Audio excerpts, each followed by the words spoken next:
Okay, what's going on, everybody? Welcome back to Roll Mangging for our latest D&D campaign in the 4th edition, if you're curious.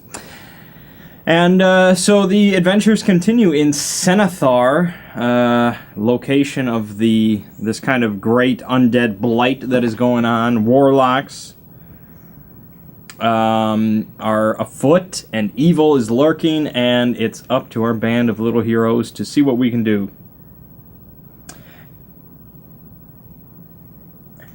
So this is another session in which case a lot of us were separated for most of it, and we're kind of doing our own things. And so just like last time, I can really only majorly remember my own events. I'll do my best for what happened with other people, but I was like gone for some of it, so that I don't know what happened. But yeah, you know, hey, I'm the most interesting anyways. And so, okay. Where we ended off was they were all holed up in the archives, and Frog was knocking to get his way in. And so I went in there, and I kind of assumed there was going to be some awkward conversation between Frog and Lean, as it were, but we kind of just stepped over that. And so we kind of just sat there and waited. And Frog could, like, Passive's Arcana went around, and Frog could, like, smell something evil on somebody in the room. And so I started just kind of, going around very nonchalantly and just... and eventually I pinpointed it on Mert. And so I took Captain Kill aside. I was like... There's something wrong with him. Let's get him. And I'm like, let's jump him. And he's like, whoa, whoa, whoa. I'm like, damn it. Come on, we can jump him right here. I know he's evil. And so eventually we all stood on like one side of the room and he's on the other, and we're just kind of like leering at him. And so nothing happened in the archives, unfortunately. There was no zombie attack, nothing like that. It was very uneventful. And so they finished the translations, and we kind of went our separate ways from there. But I decided to tail Mert, like just across rooftops and follow him.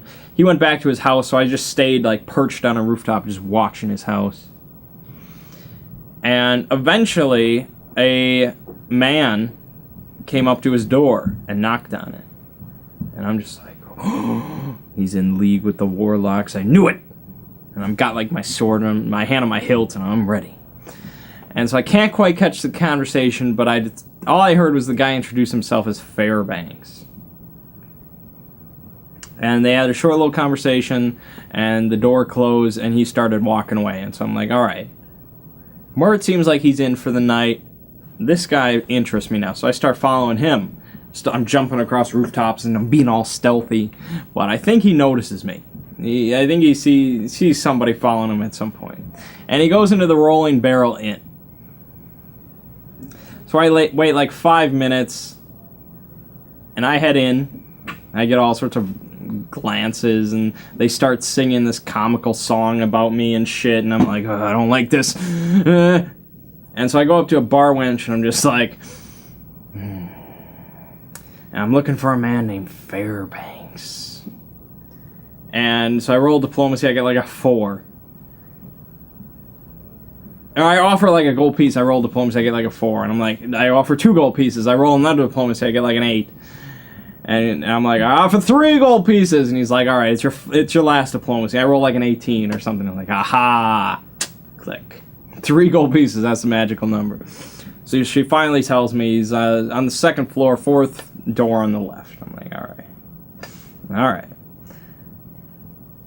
So I go up there, and I listen at the door, and I crit. So I can tell by just the sound of silence, I don't know, that it seems like whoever is in there is waiting for somebody to open the door, and I'm like, aha, I got you. So I used like ghost sound, a cantrip, which I have because I'm a wizard, to make it sound like a group of like 5 men are just stomping through the hallway, and then another ghost sound of a gruff man be like, "That Fairbanks guy is in here, right?" And then I finally just knock on the door as loud as I can, and he opens up, and I tackle him right into the room. Just boom! I roll pretty damn well. And I see he's got like this vial of something in his hand, and so I smack it out of the way, and it flies into the wall, and it just like melts the wall instantly. I'm like, holy shit. I pull out my sword, and I've got it right at his throat. It's real intense. And he's like, whoa! And so I ask him, what do you want with the evil one? Referring to Mert, of course. And so he's like, he doesn't want to talk with the sword on his throat, so I let him get up, but I've got my sword on him. And we have this little conversation. And he says he's looking for a friend of his named Logan, who has, this work that he's been working on and stuff like that. And I'm like, I may have heard some rumors. And I'm like, yeah, if you help me, I'll help you. And so, he also mentioned a healer. Yeah, he mentioned like the healer that worked on Mert is like a servant of a warlock or something like that. And so I'm like, all right, if you help me kill Mert, that's not his character name, but it is his character name, so whatever. If you help me kill Mert and then kill this healer, I'll help you find your friend. And he's like, all right.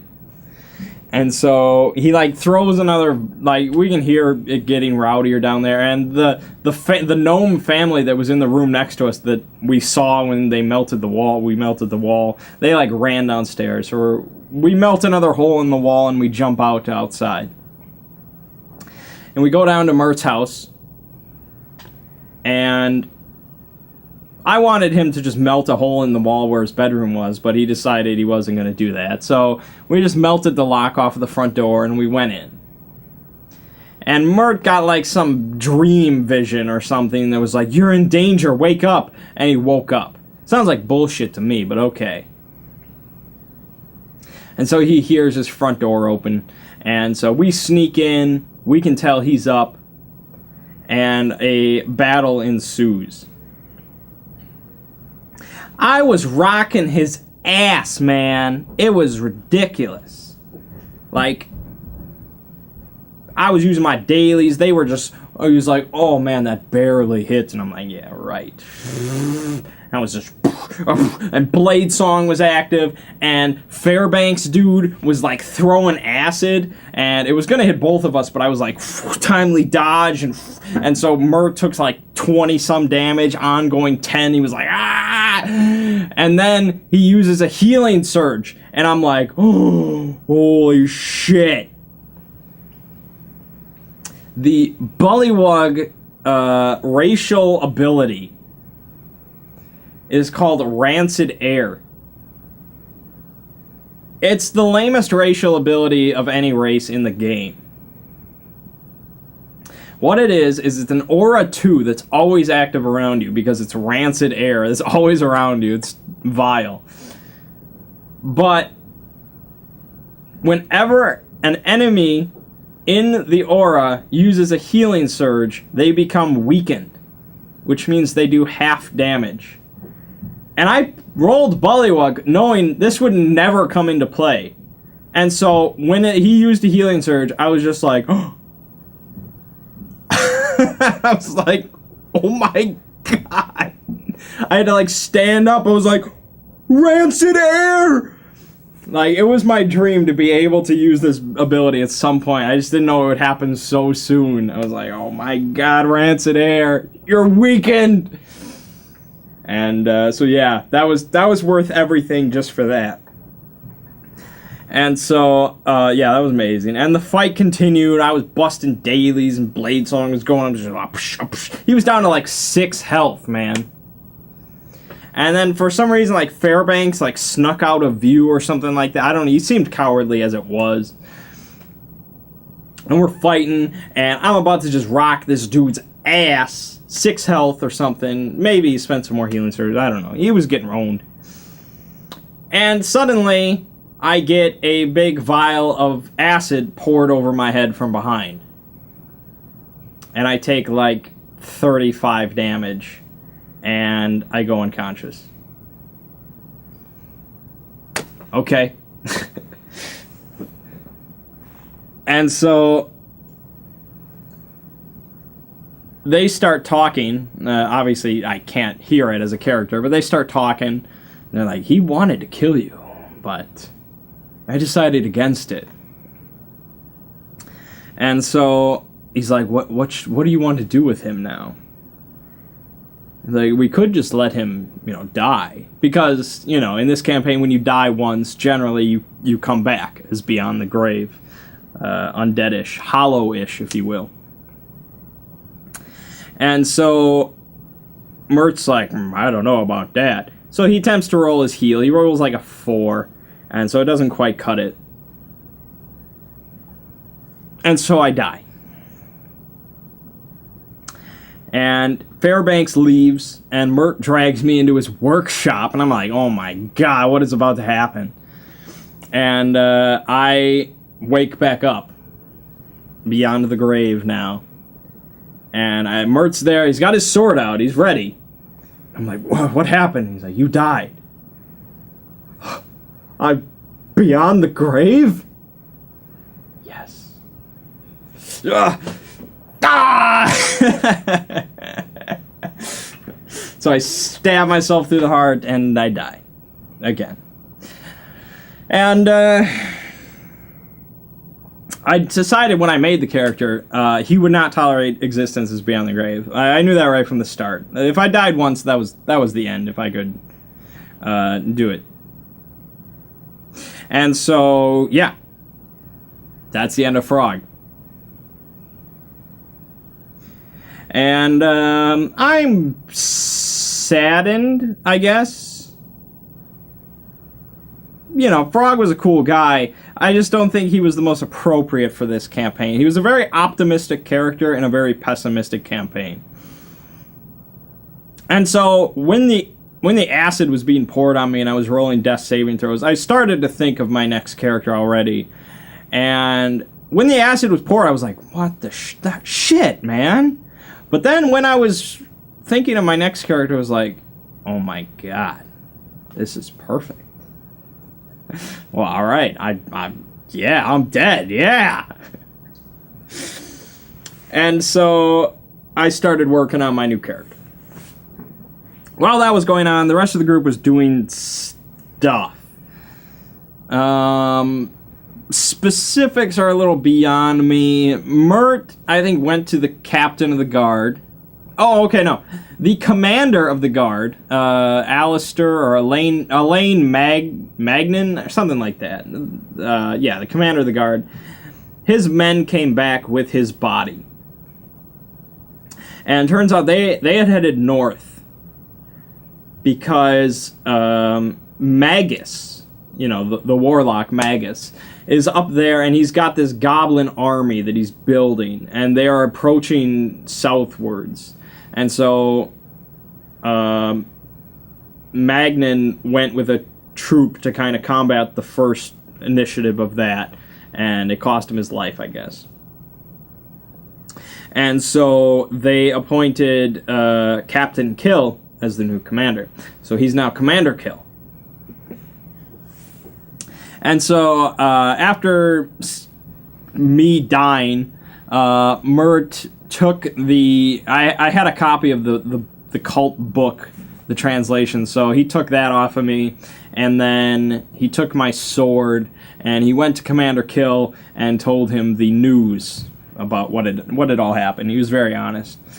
And Mert was like seeing hallucinations and shit, and this aura was growing darker and stuff.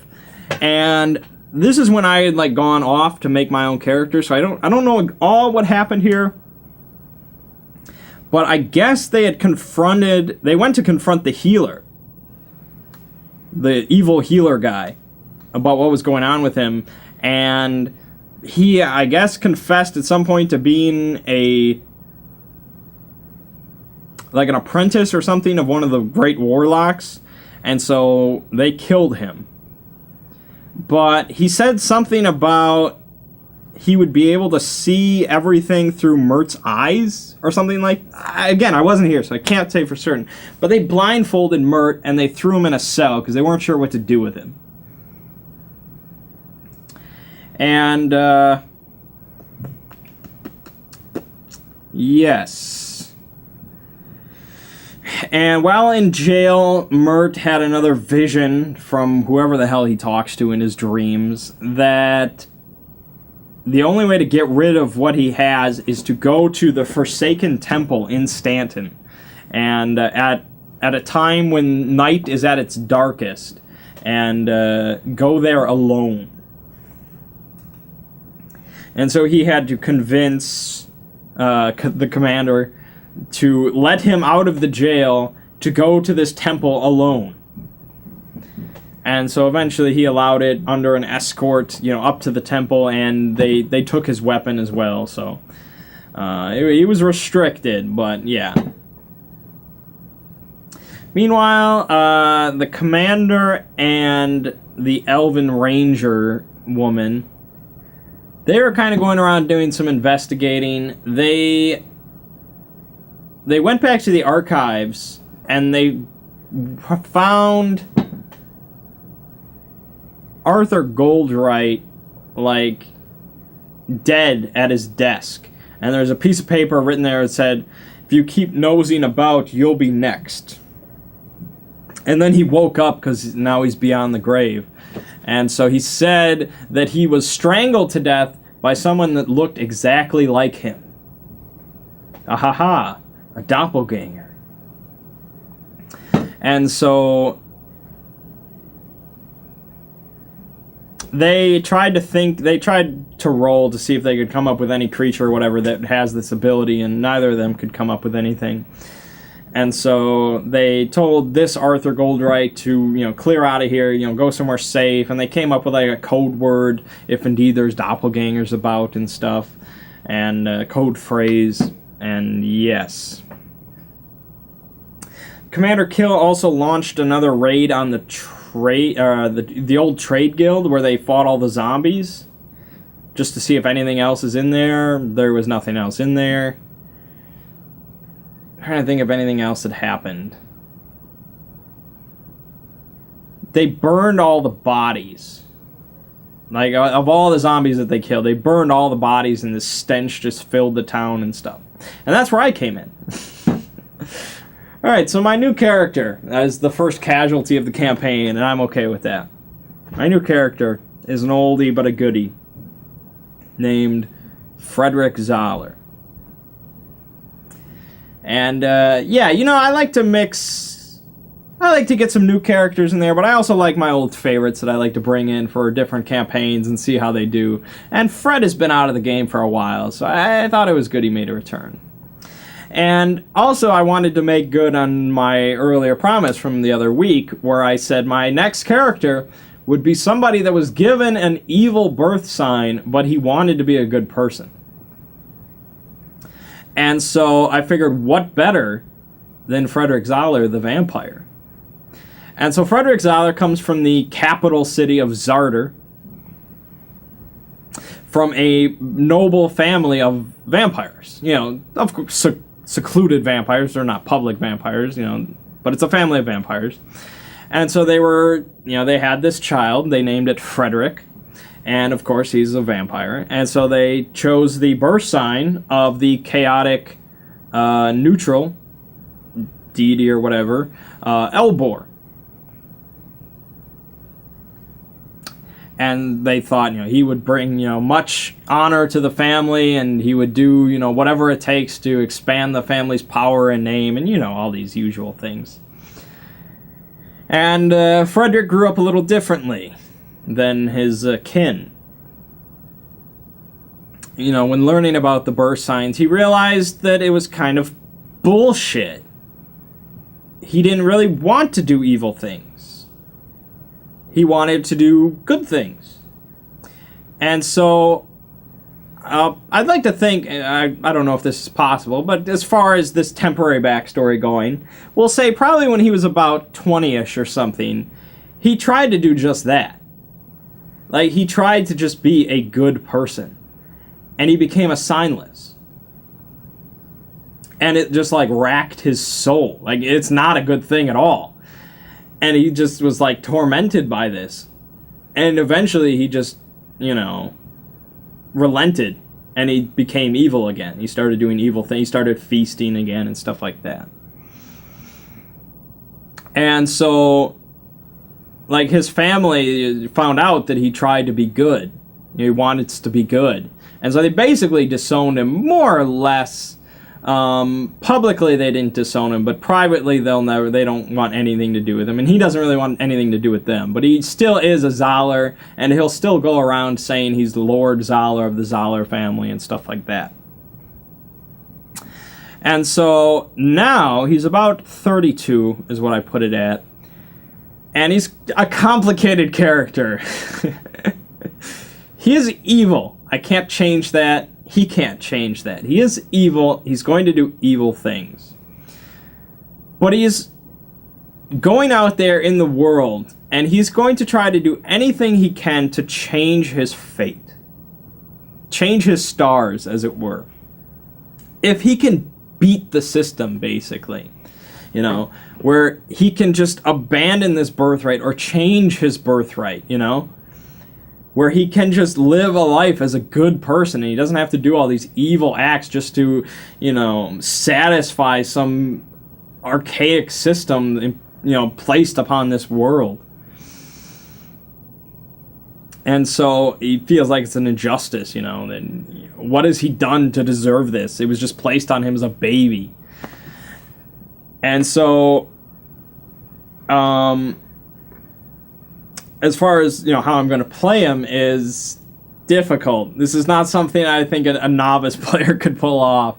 Not even sure how I'm going to pull it off, but he is going to do evil things. He's an evil character. It's written on a sheet, man. And so, like feasting, as far as the official D&D stuff, there's no need to drink blood. Like, they don't put that in mechanically or anything like that. But we like to throw the role-playing in there, so as far as Ziggy's system goes, I do have to drink blood. Now, if I want to be a good vampire, you drink the blood of animals, generally. That's pretty much it. There's not much wiggle room there. If you're an evil person, well, then it gets quite a bit more broad. Starting with homeless. A homeless old person is about as less evil as you can get. Least evil. And then it goes, to middle-aged people, and then to young people, to babies. Yeah, you get the point. And so, I'll do that. But see, the thing, the thing is, it's like a system, in the world. It's like Frederick himself is like, what is the least amount of evil that I can be in order to satisfy whatever this is controlling me? Is eating the blood of an animal evil? No, I don't think so. So I have to feast on people, right? So, I don't know. Should I just feed on homeless people, or is that not enough? What constitutes evil? I'm examining the whole system here. And so, that's just the feeding portion. Then there's the actual, the campaign. Obviously, the rest of the group, generally, minus Mert, are going to be good. They're going to do good things. They want to save the land, defeat evil, and rescue the people. These are not evil things. And so therein is the conundrum, and this is the classic conundrum where you can't play an evil person in a good campaign because it creates way too many problems. And so it's up to me to kind of work around that. So for all intents and purposes, I am very good. I am lawful good. Behind the scenes, I'm evil. And so of course, Frederick is going to be traveling with these people. They're going to be on an adventure. And so he's not going to do anything evil that would hinder the group's goodness, I guess. Which, in itself, is a good act. So, I don't know. That's up to Ziggy. If you don't hinder the progress of good, I guess that's more of a neutral thing. I am chaotic neutral. Well, I guess I'm not even evil then. I'm chaotic neutral. Yeah, I didn't even pick evil. So yeah, I'm neutral. I'm not even evil. I'm just chaotic. So yeah, I need to do chaotic things. Chaotic neutral is basically whatever you do, no matter what you do, it is only for your own interests and nobody else. So that's what I need to do. But on the appearances, I need to be lawful good. So yeah, I guess, okay, I'm not really evil. I'm neutral, but I don't give a shit about anybody. So that's a little bit easier than being chaotic evil.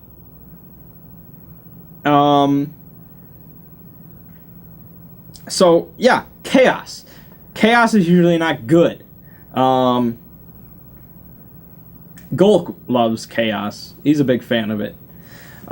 So what can I do that is chaotic? Chaotic is, basically I have to create as much trouble as possible. Like, that is, I guess, what appeases the system. And it doesn't have to be evil, and it doesn't have to be good, but it can be good, it can be evil, as long as it's chaos. Chaotic good is a very difficult alignment to run with. Chaotic evil is a very easy alignment to run with, because you're just generally, well, not even batshit insane, you're just batshit evil. So, it's going to be, I've never... Well, I mean, chaotic neutral is generally, like, the easy way to do things. As far as, like, you want to roleplay as little as possible. Just be chaotic neutral, because then anything you do is just, well, I'm chaotic neutral. Burning buildings is generally chaotic neutral, but then it leans also towards evil. But if I don't have the intent to harm people, I just like to create chaos, because it makes me feel good. Is that neutral or evil? I don't know. Like... I don't like alignment systems, so this is kind of strange. So yeah, he's a complicated character, right? I could have been neutral evil.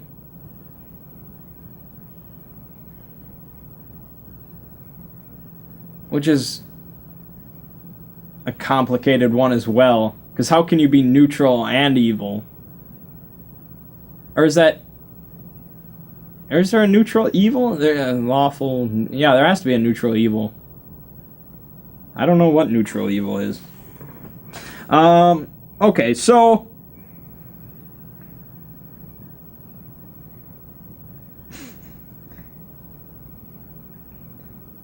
As I kind of try and just leaf through all these. Oh yeah, neutral evil. Here, Ziggy describes it as a womanizing bard that's a heartless opportunist and untrustworthy. I guess I could have been that as well. But I went with chaotic neutral. So it's going to be difficult for me to play. Like, I have to really get into the mindset of this character, and always for the first session of that, it's difficult. Yeah, chaos. Oh, God. So, yeah, I guess I played it probably appropriately for this session. As you'll come to see. I am kind of creating chaos. Man, with that singular thought in mind, yeah, I can probably do a lot more. But, again, I have to appear good. Because I want to be a good person. But I can't be a good person. Okay. Alright, so... I told Ziggy, I told him all about the character. He was real excited about it. He's like, man, I'm sad that I killed Frog, but this is really a Frederick Zoller campaign. I'm like, yes, it is. And so I'm like, I want to come into Stanton with as much pomp and circumstance as possible. And so on the road into Stanton, I met this guy named Grok, this dwarf named Grok. And we were chatting, and I told him about how I'm from Zarder and I'm from a noble family and blah blah blah. And he kind of blew it out of proportion, of course. And so as they're burning these zombie bodies and the smell is sweeping through, they see this big commotion happening in the center of town and stuff. And so they go over and investigate, and they see Frederick's this human guy standing on top of a carriage, waving and throwing silver as all the people are shouting, "It's Prince Zahler from Zarder!" And I'm like, yes, making a huge deal out of it, of course. And so I see the commander of the guard stepping towards me in his glorious armor, and so I step down from the carriage, and I'm like, I'm Lord Frederick Zahler of Zarder.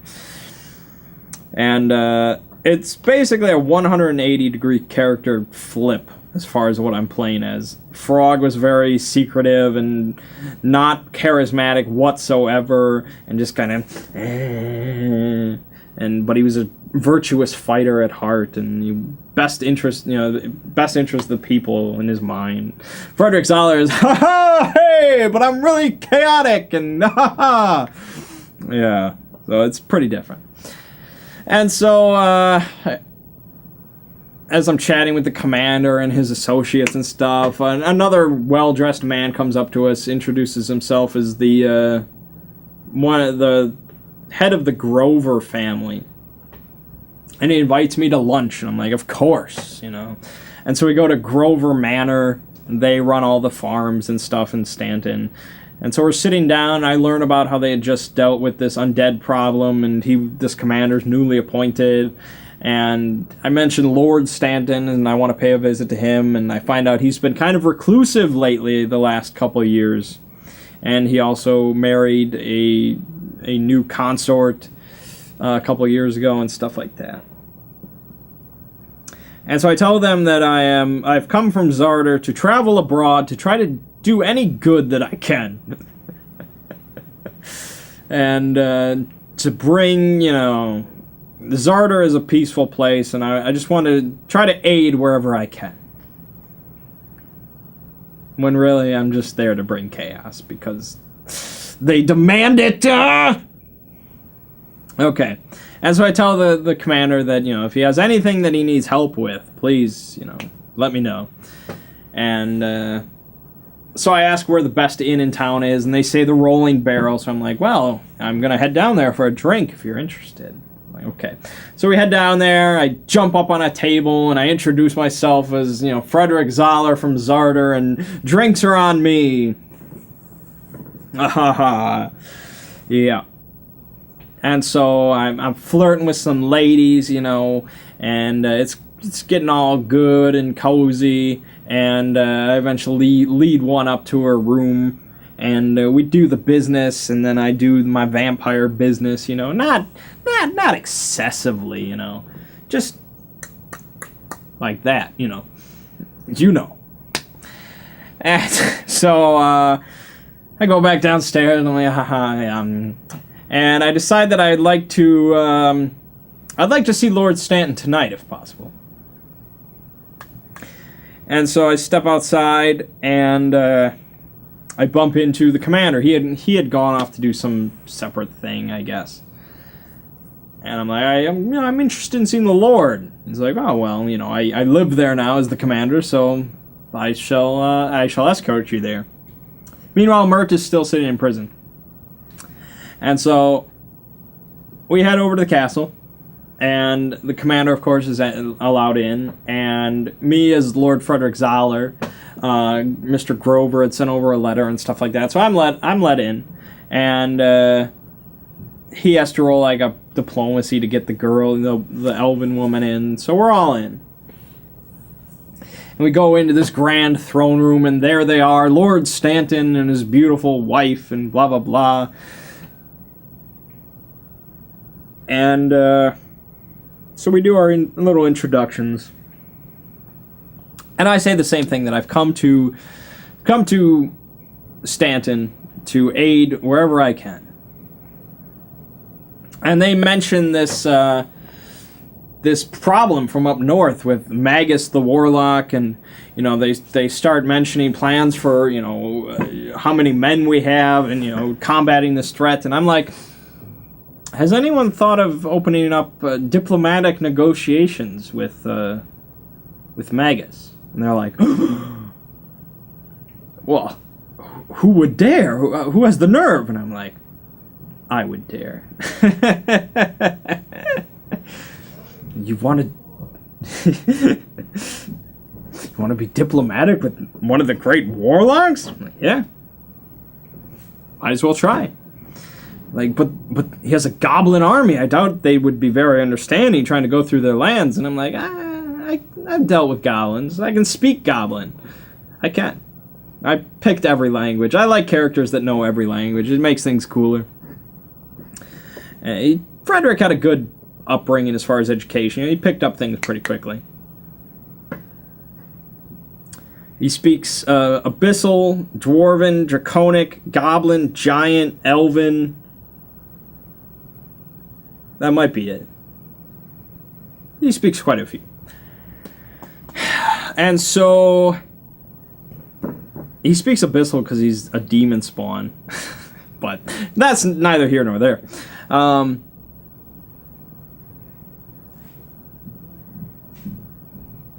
And so I'm like, they're like, well, what would you say to him to prevent the raiding of our town? And I'm like, well, you can't expect to get through a situation like this without losing anything. And so a mutual relationship in which you have to give up something is better than giving up everything.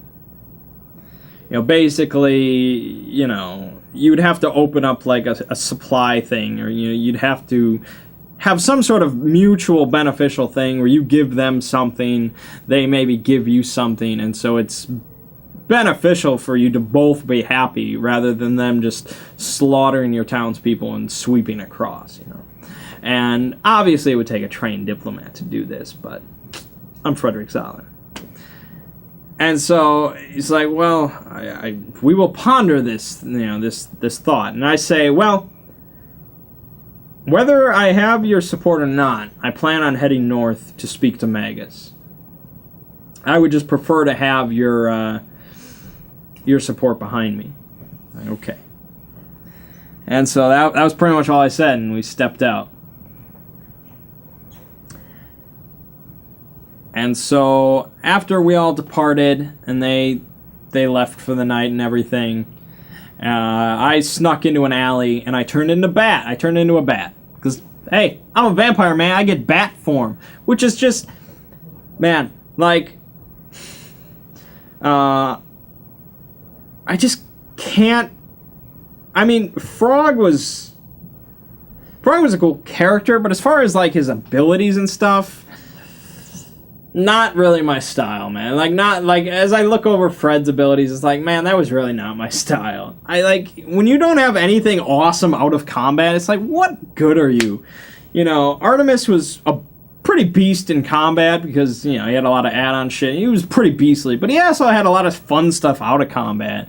Mind reading and the insane insight that he had, and, all that telepathy stuff, and you could lift things and start things on fire. Yeah, you had a lot of cool stuff, but, man, Frederick Zoller, vampires, they're just so awesome for out of combat stuff. Like, just being able to turn into a bat anytime I want is just, oh, man. It's great. So useful.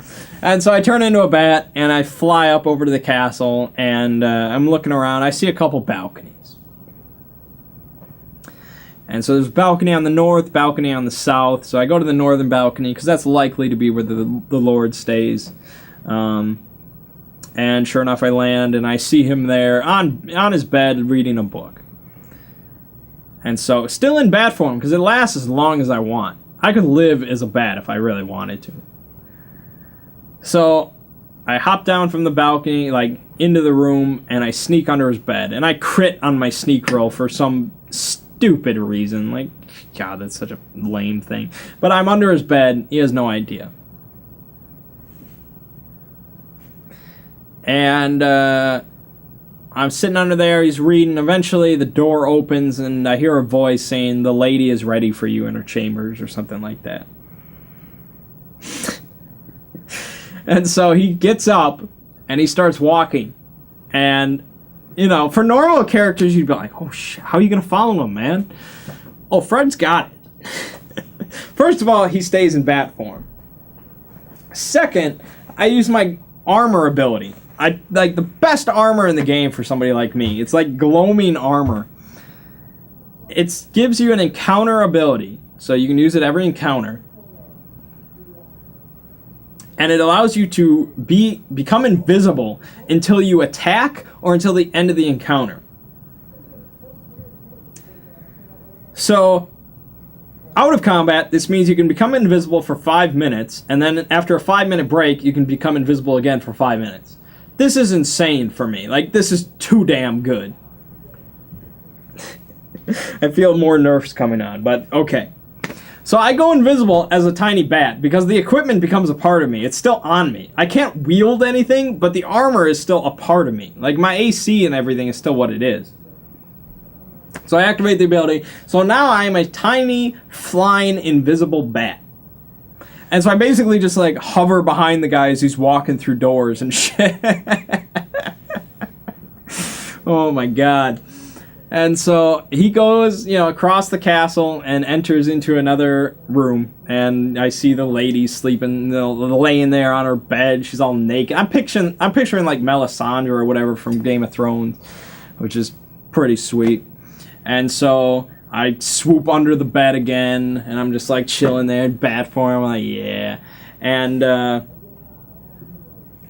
they have a discussion then in the bed. Basically, this reveals that the woman is completely evil, and the Lord is basically just being pulled along.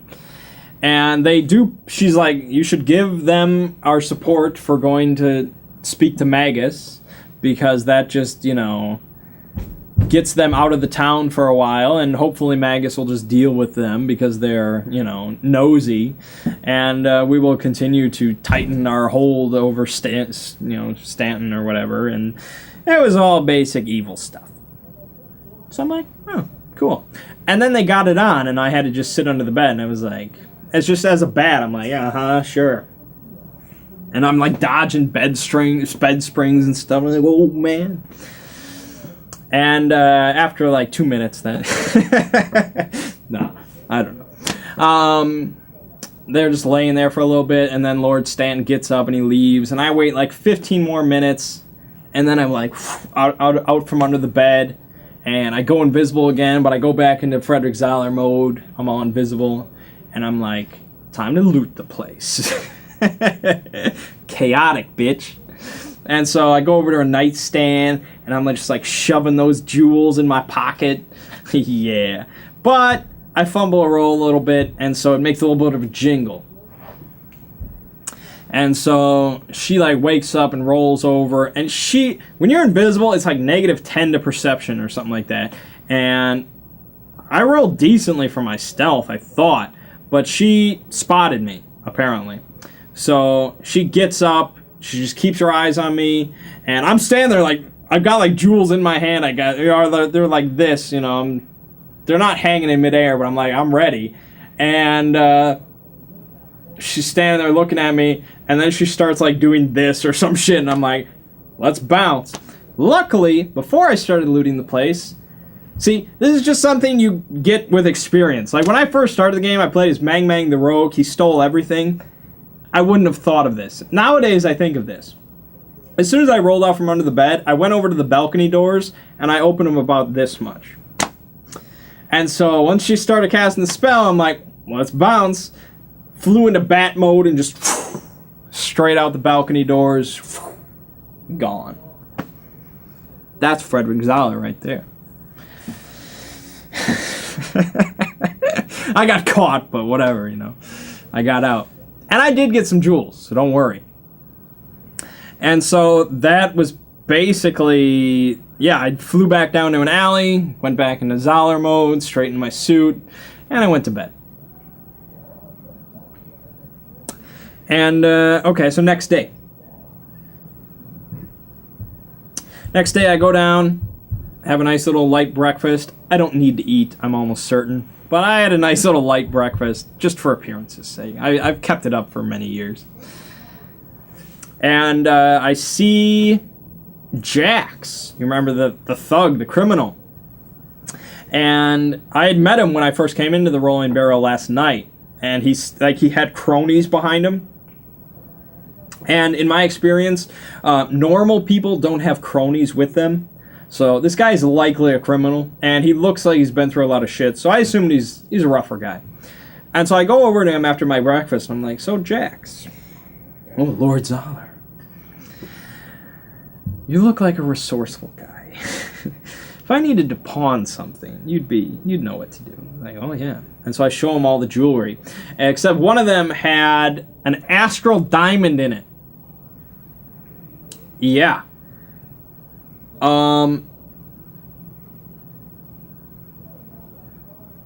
Yeah, okay, so I popped the astral diamond out and stuffed it in my pocket, but for clarity's sake, let me tell you, you might not remember. These are the currencies. There's copper, and there's 10 copper to a silver, 10 silver to a gold, I think 100 gold to a platinum, and then it's 100 platinum to an astral diamond. So yeah, I had 30 gold when I pocketed the astral diamond. That's how you make money, baby. You just gonna wait to get paid? That's for fools, man. I get money, get paid. Yeah, so I just pocketed that real quick. I'm like, all right, see these jewels, and it's like, whoa, where'd you get these? And I'm like, well, not gonna say, well, the castle. And there you go. He's like, yeah, I could take care of this. Meet me later at the leaning chair. All right. So then I go to the council house. I meet up with the commander and the elven chick. And during the night, actually, like right before dawn, Mert had gotten his escort to go to the temple. He went in there. He was a part of some weird ritual, and the taint went away from him. So he doesn't have hallucinations. He doesn't have the dark aura. He's all good. Fred would have been friends with him no matter what. He's no fraud. You'd have been like, yeah, right on, man. You got that dark taint? Nice. Now he's just some dude, so whatever. And so they go in there, and the commander basically let him out of the jail. He went back to the jail. So he let him out, he freed him, he gave him his weapons back. It's all good now. And so they were chatting, and then I'm like, well, Commander, I need to speak to you in private. And so I go over, and I'm like, all right. So what I'm going to tell you only because I think I trust you. But if for a moment I think I can't trust you. This is funny coming from Frederick, I know, but he's it'll be bad. It'll be bad. It's like, all right. I have a knack for obtaining information. And the lady of the castle is a sorceress of some sorts. And she's planning dark tidings for the city of Stanton. And so this was kind of not tremendously new info, but, it was. And so then he's like, okay, and I'm like, yeah, I do plan on going north to see Magus, but this is more required of my immediate attention. And so I think we should perhaps confront the lady. I'm like, yeah, at the opportune moment, you should start, looking among your troops for those you can trust for a coup. And then he's like, well, there is one thing you might be able to help me with. And he's like, we're looking for a friend of ours that is hidden somewhere on the castle grounds, named I think he said Logan. I'm like, okay, I'll see what I can do. He didn't really have an idea of where on the castle grounds he was hidden, so I was like, I'll see what I can do. And so that was pretty much it. And I was like, all right, well, we will, we'll just keep doing what we do and keep gathering information. That's important right now. And so we went our separate ways again. I went to the marketplace because I got this astral diamond just burning a hole in my pocket. And, you can't just... You don't want just an astral diamond, because it's like having a $1 trillion bill. It's like, okay, whatever. I want small currency. So I go to the marketplace, go to the wealthiest dude there, Gallardo. I'm like, what do you think of this? And he gave me 85 platinum pieces for it. And I'm like, hell yeah, man. I had 30 gold pieces in my pocket. I'm doing a lot better. So, money is... For some characters, money is like, oh, think of all the things I could buy. For Fred, money is like, think of all the people I could bribe. So, yeah, that's what that platinum was going towards. And, fancy lodging and stuff. Nice clothes, I guess. And he also had a ring there. He had a ring that I bought for like... Man, I don't even know how much I spent on that. 50 gold? Something like that? I don't know, I'll have to ask... So I bought the ring because it was the only one that seemed magical. And so I put it on, but he said he would get back to me on what it did. So I messaged him right now to see if I can get an answer on that. And so then I went to... No, that was pretty much it, I think. They went to...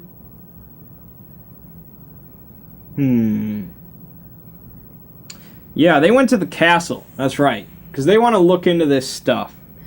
Well, they also heard... Oh, no, they also went to Lean. Yeah, they spoke with Lean. Because she had... She was missing, I guess. And she delivered a note to the group that said she's okay. Or she delivered a note to the elven woman that she's okay. She's back, and she wants to see her. So they went to her house, and she spoke with Lean, and she lost her memories, so they got this circlet from some guy that restores memories. And,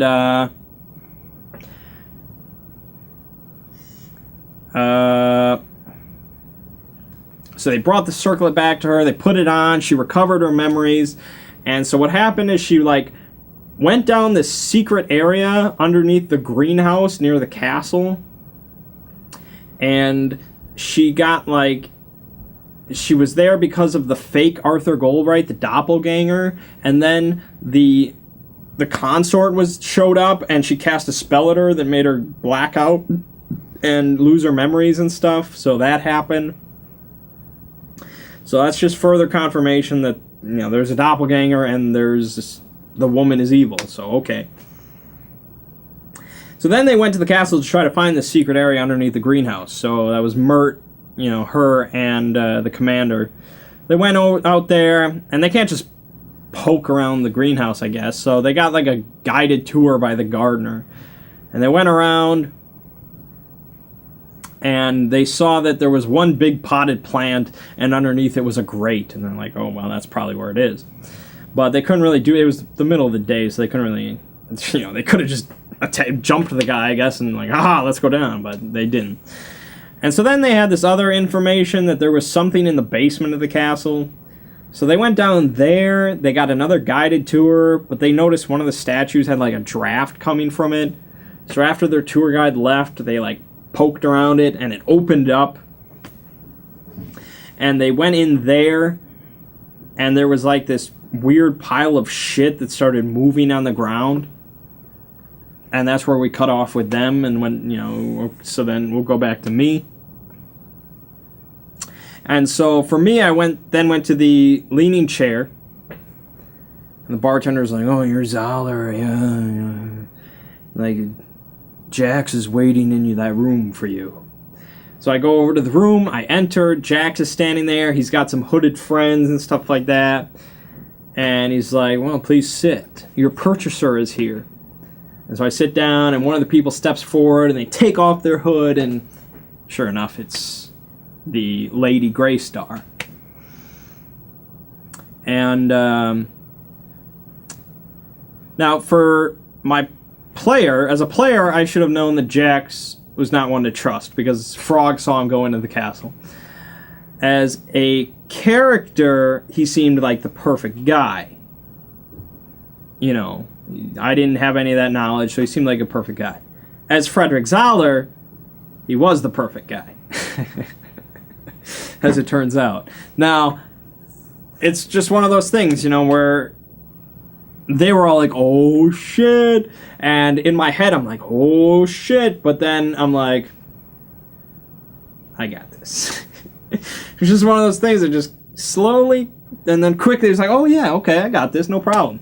You know, it's just my time as a bullshitter is just like, okay, no, this is fine. There's no problem here. And so we kept on flipping back, and so Ziggy's like, okay. So he goes back to me sitting there, and he's like, all right, this is the more intense one, right? I'm like, no, this is fine. I'm Frederick Zoller. And so we have a conversation then. She started, like, she was basically about to blast me. At the start of the conversation, she was ready to blast me and disintegrate me. At the end of the conversation, we're somewhat allies.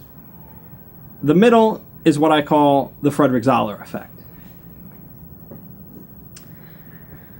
And so she's like, you know, she's like, it seems you picked the wrong man to try to sell to. I'm like, I disagree. I think I found the perfect man. Oh. And so, basically, I stole from her, or this is what I said. This is not what actually was going on, but this is what I said. Like, well, I stole from you to arrange this private meeting. Because, realistically, how else would I have done it? I knew how I would have done it, but, you know, for the sake of impressions, how else would I have arranged this private meeting with, you know, the lady of Stanton Castle? And so here we are in, you know, a dark room of the scuzzy bar, so. And so I'm like, perhaps we'd have a more private conversation. So a couple of the goons left, and it was me, her, and Jax. And I'm like, there are some people in the town that know your true nature and are plotting against you. She's like, tell me names. I'm like, in due time. She's like, no, now. And, oh, okay, here. I have stats on the ring now. It is the Ring of the Ruby Sentinel. It can immediately absorb 1d10 plus your level in... 1d12 plus your level in damage as a daily free action. Immediate reaction. That's pretty good. Considering I'm level 8 now. So that would be max of 20, minimum of 9. So that's pretty sweet. And, okay. So I'm like... I'm sitting there debating. I'm like, well, I'm not going to get out of this without giving up a name. And I knew I was going to give up a name. I didn't care. It's chaotic. So I'm like, well, the main one is the commander of your guard. And there are 2 others. I'm like, his accomplices. Yes. And I'm like, they seek to free a friend of theirs that is supposedly hiding or imprisoned on your castle grounds. And so he's like, well, what else do you know? And I'm like, you know, I didn't know anything else as my character. I was told very little, unfortunately. Like, that's all I know for now. You know, I've only been in town a day. Like, okay. And she's like, well, if you need to contact me, you know, you can talk to Jax. He will get me a message instantly. Like, okay. And so she's like, I don't really trust you. I'm like, well, you know, what can I do to earn your trust? She's like, well, find out what they know about, you know, this rescue attempt and when they're planning to do this. If you give me that information and we successfully stop this little, you know, attempt, you will earn my trust. I will do so. And after I earn your trust, then I will move on to Magus's. And so that was pretty much it. There was a diplomacy that roll, I think, at the start there, where I was like, the first, like, oh my god, like, I meant to steal from you. And so I rolled like an 18 or something. It was crazy. And so there was also the talk of the stolen goods. She was like, she already knew the astral diamond was long gone. I'm like, yeah, it's long gone. She's like, I will accept that loss, but I will take the rest of the trinkets. I'm like, okay, you know, I got 85 platinum. I don't really care. Sure. I'll just steal more later. And so I tried one last thing. I was like, well, if we... to try it to plan a trap for these people, where exactly is the this man being held? And so I had to roll another diplomacy, and I rolled a 2. And I was like, oh, damn it, you know. But it's better than a 1. But I was like, I'm never going to have that happen again. And so for my level 8, for my feat, I took skill power, which gives me a skill power. So I took fast talk, which means whenever I roll a bluff, diplomacy, or intimidate, and I don't like it, I can re-roll it as a bluff check and take either result. And I'm like, yeah, 2 chances with a 22 to bluff or something is a lot better. So yeah, I don't want that to happen again. And so I was like, yeah, and she's like, I don't need your assistance to plan a trap for these fools. I'm like, yeah, fine. I kind of want to say, like, you know, I could use this information to better plan it, but I can see how she wouldn't trust me with that, because I probably would just, you know, I'm chaotic, so whatever. So I departed with my life, which very few other characters could have pulled off. Pretty solid. And so now that's basically where we ended the session. Oh, I also went to Gork's Butchery, brother of Grok, and I basically ordered an entire cow to be slaughtered along with all the blood. Because the scale that we set up for vampirism for this campaign is basically a -5 to 5, depending on how much I feast. So an entire cow should be good. You know, it's not as pure as a virgin woman, but what is, right? So I'm at 1 right now because I did feed on the girl a little bit. Just a little bit. And so that was basically where it ended. And so now, for the next 3 weeks, I have to kind of decide where I'm going with this. How can I be the most chaotic, but seem the most good? If I blatantly sell out somebody, that's not appearing good. And it's also more evil than chaotic. How do I be chaotic? Inciting a riot across the entire town would be the most chaotic.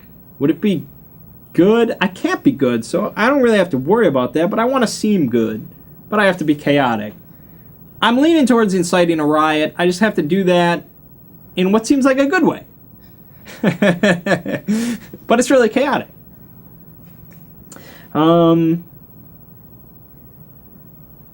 Okay. This is complete random brainstorming that I'm doing, but I would have to incite a riot for a reason of my own creation. I can't incite a riot by saying the lady is evil, because they wouldn't believe it, and that would just get me in trouble. Likely I have to go back to the ghoul army. Way back when, before I started doing role Mangging, Frederick Zoller's first campaign in Port Agron, he basically created a ghoul army, because we made a house rule that if I bite anybody twice, they become a ghoul under my command. And if ghouls bite anybody, they become also ghouls under my command. You can see how that spread. I think that's what I have to do. And so I have to create a ghoul army, create like a riot involved about this, create a huge conflict between the two, and while that's going on, help my friends take down this woman. Because I can do good acts if it's balanced by evil acts. Because that's neutral, right? As long as it's chaotic. I think that's my game plan for right now. Obviously, nothing ever goes to plan, but with chaos, there is no plan, right? I don't know. So it's very tentative, and I have plenty of time to brood about it. But yeah, Frederick Zoller is a character I just love to play. Like, it doesn't matter what I'm doing. It's a hell of a lot of fun. It just brings out my charismatic side so much, and just being able to bullshit my way through anything is great. As I said during the session, as a quote, I was like, if you can't do it with diplomacy, it's not worth doing. And that's basically his mantra. Any iteration of Frederick Zoller is, you know, never get into combat if at all possible. No matter what, do not get into combat. And so, if I had not cracked open the balcony doors, I probably would have been blasted by some spell, and I'd be in combat, and it'd be terrible, but no. Always is key is avoiding combat. Use those words, baby. The pen is mightier than the sword and all that shit. So yeah, it's a hell of a lot of fun. Frog, it's unfortunate that happened, but it wasn't like I wanted him to die off. It just kind of happened that way. I would have definitely played on as Frog, but I think this is a Frederick Zoller campaign, and so yeah, it's good to be back to him for now. I just have this kind of trifecta between Artemis, Ovum, and Frederick, where they're all just different in their own lovable ways. So yeah, we'll see where the campaign goes from here. With Frederick in the game, it's different. It's no longer as optimistic as it once was, where we're going to defeat the warlocks and bring glory and joyousness to the land. Now it's kind of like, well, this guy may just bring upon a new apocalypse or something. You don't really know. But he's going to be handsome while he does it. So, alright, that's going to wrap me up for tonight. It is going to be 3 weeks until we play again because of my vacation and Call of Cthulhu in there and stuff. So, bummer, but what are you going to do?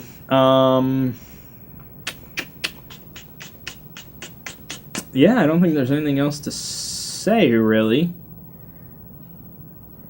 I think I covered just about it. Well, I did jump to level 8 rather rapidly. He jumped everybody to 8, even me, so that was nice. I did have to roll stats for Frederick, actually, and the first time I rolled through stats, we used the traditional method, pretty much, and I rolled 12, 12, 11, 11, 11, 12, and he was the most average character I've ever seen in my life. So Ziggy was gracious and allowed me a reroll using the Call of Cthulhu method, where you just roll for strength, roll for con, roll for dex, blah, blah, blah. And so I rolled awesome.